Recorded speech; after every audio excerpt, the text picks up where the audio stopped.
नमस्कार मित्रांनो चॅनलला नवीन असाल तर सबस्क्राईब नक्की करा। मित्रांनो, लाडक्या बहिणींसाठी महिलांसाठी एक महत्त्वाची बातमी आहे। महिलांना त्यांच्या स्वतःच्या पायावर उभा राहता यावे, त्यांना नवीन व्यवसाय सुरू करता यावा या उद्देशाने आता महाराष्ट्र सरकारने एक नवीन योजना सुरू केलेली आहे आणि ती योजना म्हणजे पिंक ई रिक्षा याचं वाटप आता सरकारने सुरू केलेलं आहे। आता याचा जो पहिला टप्पा आहे, या पहिल्या टप्प्यामध्ये जवळपास 10,000 महिलांना पिंक ई रिक्षा वाटप करण्यात येणार आहेत आणि या पहिल्या टप्प्याची सुरुवात करण्यात आलेली आहे।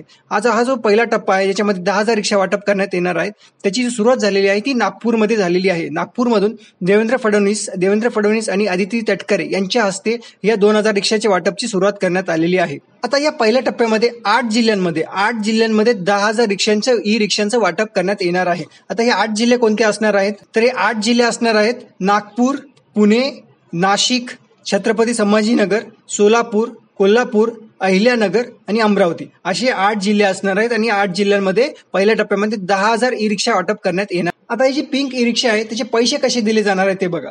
तर ही जी पिंक ई रिक्षा असणार आहे त्याचे पैसे जे दिले जाणार आहेत त्याचे 20% त्याचे जे एकूण रक्कम आहे त्या रिक्षाची त्याचे 20% हे सरकार अनुदान देणार आहे। नंतर 10% ते महिलेला स्वतः पहिले भरायचे आहेत, 10% पहिले भरायचे आहेत एकूण रकमेच्या, आणि जे उरलेले 70% आहेत त्यासाठी सरकार कमी व्याजदरात कर्ज उपलब्ध करून देणार आहे। म्हणजे अशा टक्क्याने पूर्ण 100% रक्कम मग ती असणार आहे। तर मित्रांनो, अशा पद्धतीने एक पिंक ई रिक्षा ही योजना सरकारने महिलांसाठी आता सुरू केलेली आहे।